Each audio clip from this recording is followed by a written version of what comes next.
Hurricane Debbie has indeed made landfall this morning in the Big Bend area of Florida. That eye wall coming ashore about an hour ago near the Steinhatchee Horseshoe Beach area in the Big Bend.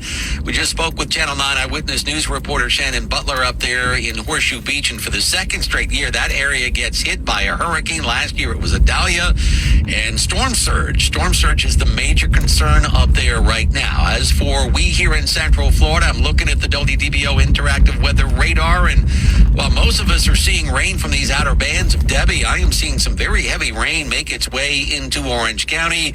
You folks over in the Winter Garden, Ocoee areas, seeing some downpours right now.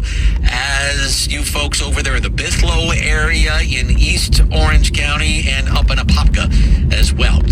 6:57 now at WDBO 107.3 FM and AM 580. Hurricane Debbie on the move. It continues to lift to the northwest and then eventually to the north of us. With that, we'll still see those rain bands working in. More so earlier in the day. We're going to monitor some heavy areas of rain. Winds gusting over 40 miles per hour and keeping an eye on that tornado threat. Things become more scattered through the afternoon, but it will be breezy this afternoon. Those highs running in the 80s and 90s. And then for tonight, still some scattered showers possible. Temperatures down in the 70s. From Channel 9 Eyewitness News, I'm meteorologist Brian Shields. It's wet, 77 degrees at Orlando's Severe Weather Station. Ed Torrance is in that WDBO Traffic Center. How we doing on a wet Monday morning, Ed? Scott, a crash on the 408 eastbound at Tampa Avenue's got two right lanes blocked. Delays begin approaching John Young.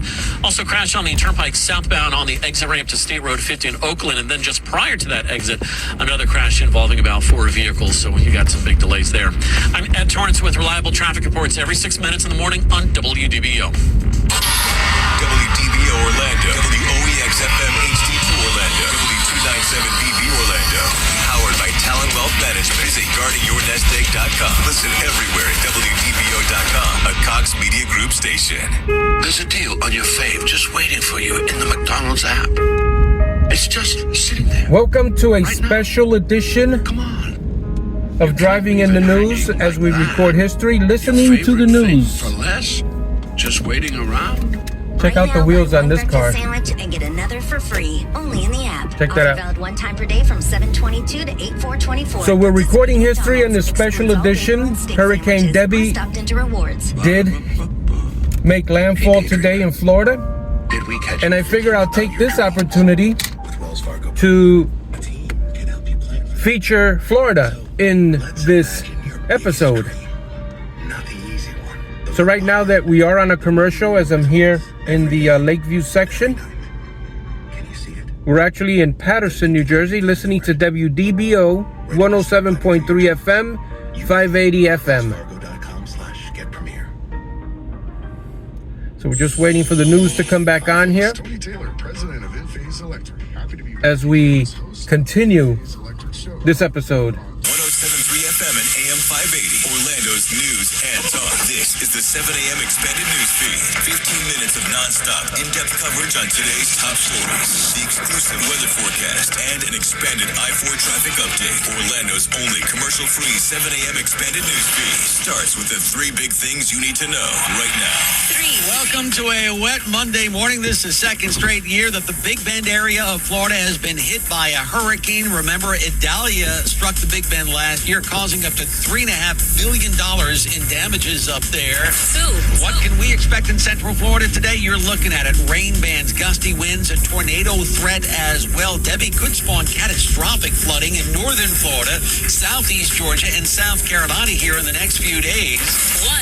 We continue to monitor what is now Hurricane Debbie as it begins to make landfall here in Florida. We're looking at pure insanity. These waves are nothing like I've ever seen on Bayshore. Debbie already causing havoc on the west coast of Florida in the Tampa area. And breaking right now. The eye of the storm has officially made landfall in Florida's Big Bend, the same area that was slammed with Hurricane Idalia a year ago. Debbie is currently still a strong Category 1 storm with winds up to 80 miles an hour. Reporter Andrew Dimbert continues our team coverage. The storm is expected to move over northern Florida today, then stall over the coastal regions of Georgia. Debbie, along with the thunderstorms in the northeast, have now forced the cancellation of more than 1,600 flights. A Delta flight was diverted back to Boston last night after the plane was hit by lightning. That plane, originally heading to Rome, landed safely. As for us here in Central Florida, we will continue to feel the outer rain bands from Debbie. We have a tornado watch in effect until 7 a.m. this morning, so it has just expired right now. The wind advisory is in effect until 7 p.m. tonight. Coming up, damage in Central Florida is being reported from the storm. That's next on Orlando's Morning News. I'm Channel 9 Eyewitness News meteorologist Brian Shields. Hurricane Debbie on the move. We're tracking those rain bands and the possibility of severe weather as we go throughout the morning. And all lanes now open on the 408 eastbound at Tampa Avenue as the earlier crash there has cleared.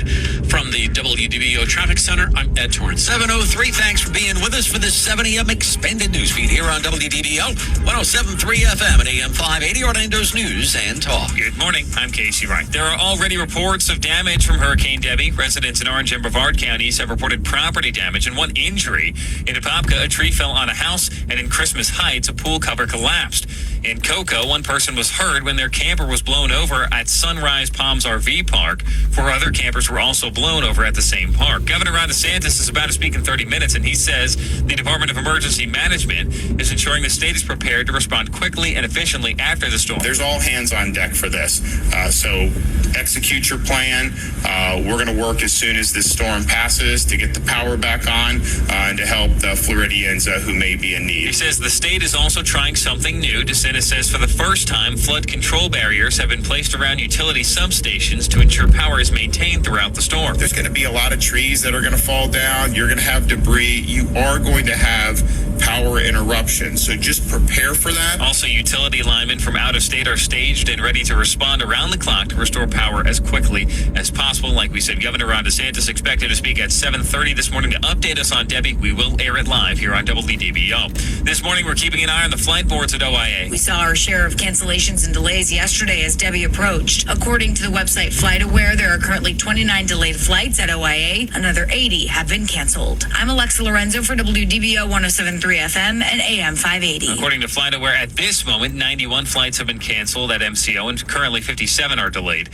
4 people are dead, including a deputy, after a shooting in Lake County. The sheriff's office says 3 deputies were ambushed Friday during a well-being check at a home in Eustis on County Road 439 in Orlando Hills. Sheriff Peyton Grinnell says the deputies saw a door that was kicked in and thought somebody had broken in. When deputies entered the home, they were met with gunfire and one deputy was trapped. A memorial service was held yesterday at First Baptist Church at Tavares for Bradley Link. It's heartbreaking, and it's a whole new level of evil. You obviously have the initial shock, but you still have to remain steadfast, in taking care of people in our local communities. Our law enforcement don't get a chance to grieve like general members of the public do. The message really is just about pulling our community together and backing our law enforcement. There are heroes. There absolutely are heroes, and we need to be behind them 100% right now. The 28-year-old had been with the sheriff's office for 5 years. A GoFundMe page for Link's wife and family has raised over $111,000 from over 1,000 donors.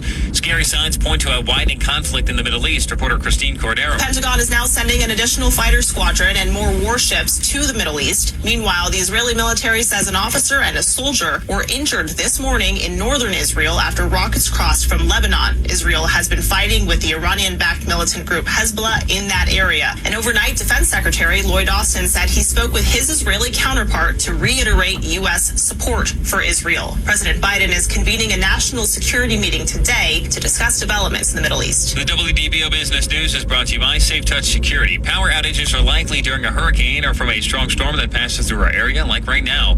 Our consumer warrior Clark Howard says you should prepare ahead of time. This is a story we hear more and more around the United States. This isn't beat up on the power company kind of thing. We're just having right now more violent, more severe storms leading to more power outages. And it's why I want you to be prepared by having some form of backup power at your home. And of course, people know about diesel generators, portable ones. The best thing moving forward, though, are various forms of electrical backup that'll run basic air conditioning, lights, and your refrigerator. And Scott, that's great advice from our consumer warrior right now, taking a look at the power outage map in Florida, and it is climbing fast. We told you about 30 minutes ago, it was at 160,000. We are now over 210,000 outages in the state of Florida, with the peak being in that Big Bend region. Yeah, that happened quickly, didn't it? With the eye wall now coming ashore between Steenhatchee to the north and Horseshoe Bay to the south. Thank you, Casey. It's 7:07 now, WDBO. Thanks so much for joining us on this Monday morning. Let's go ahead and get that extended forecast. It is brought to you by ProTech Air Conditioning and Plumbing Services. Channel 9 Eyewitness News meteorologist Brian Shields. Hurricane Debbie will be tracking through the Big Bend area and North Florida as we go throughout the day. That'll drag in some of those rain bands for us in those an isolated tornado threat. Watching out for some gusty winds throughout the day. As we hit the afternoon, things are going to be more scattered. So we're not looking at all afternoon rain, scattered areas of some showers and storms with some of the rain bands with a Debbie up to the north, but we'll be feeling that breeze. Then tonight, Debbie just kind of is a slow mover, will be a slow mover up toward Georgia and South Carolina, some historic flooding up there. So we'll still be breezy tonight with that chance of some scattered showers. From Channel 9 Eyewitness News, I'm meteorologist Brian Shields. And right now, I'm looking at downtown Orlando. Rain and 77 degrees. Ditto at Orlando's severe weather station. Ed Torrance is in the WDBO Traffic Center. What's going on a wet Monday morning, Ed? Scott, we got a crash on I-4 westbound. The exit ramp to the Turnpike is closed due to that crash. You also have a left lane blocked on the I-4 westbound express lanes approaching Maitland Boulevard. I-4 eastbound, tap of the brakes at the 429. After that, clear into downtown. Got the earlier crash on the 408 eastbound cleared at Tampa Avenue. All lanes now open there. And traffic is starting to thin out, at least the delays on the Turnpike southbound approaching State Road 50 due to an earlier crash in that area. This traffic report is brought to you by Refresh Computers. Visit Refresh Computers in Longwood during the back-to-school state sales tax holiday. Call 407-478-8200 or visit refreshcomputers.net for current inventory. I'm Ed Torrance with reliable traffic reports every 6 minutes in the morning on WDBO. Hey, good morning to you. It's 7:09. I'm Scott Inez, Orlando's Morning News here on WDBO 107.3 FM and AM 580. Orlando's News and Talk. It is our breaking news. In our top story this morning, Hurricane Debbie has made landfall here in Florida. It happened here in the last hour and a half or so in the Big Bend area of the state. They're in the Horseshoe Beach, Steinhatchee area. So make that 2 straight years now. 2 straight years that the Big Bend is smacked with a hurricane. Last year, of course, it was Idalia. This year, it is Debbie. And coming up here in about 20 minutes or so, we will join. We're going to start getting into some glare here as we start heading east. Governor last night. Put on your Fred Scriber historian sunglasses. Similar to the track that we saw 11 months ago with Hurricane Idalia. It is, though, while similar track, going to operate and have much different effects than Idalia did. Idalia was close to a Category 4 hurricane.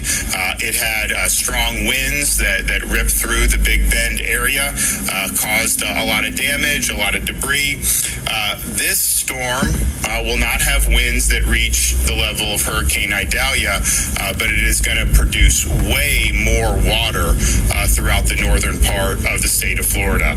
And we are looking at potentially really, really significant flooding that will happen, particularly in north central Florida as this storm makes landfall in Florida and then heads northeast across southeast Georgia, or southern Georgia and northern Florida. And again, we will join Governor Ron DeSantis live here at about 7:30 for a Hurricane Debbie update. Earlier, I got a chance to speak with Channel 9 meteorologist Brian Shields and asked him about the current state of Debbie. Yeah, Scott, landfall right around the Big Bend as expected. We've had some of the gusts upwards of about 96 miles per hour in some spots. We're looking close to kind of Cross City. We're looking at Dixie County, that general area. So winds could be gusting about 90 to 100 miles per hour with that landfall, that center just slowly moving onshore as we swing throughout the morning. And of course, this is the second straight year that folks in the Big Bend area have Sorry had to deal about with the a hurricane. blurriness there. How unusual is that? How unusual is it for the Big Bend to get, hurricanes in 2 straight years here? Here's Brian.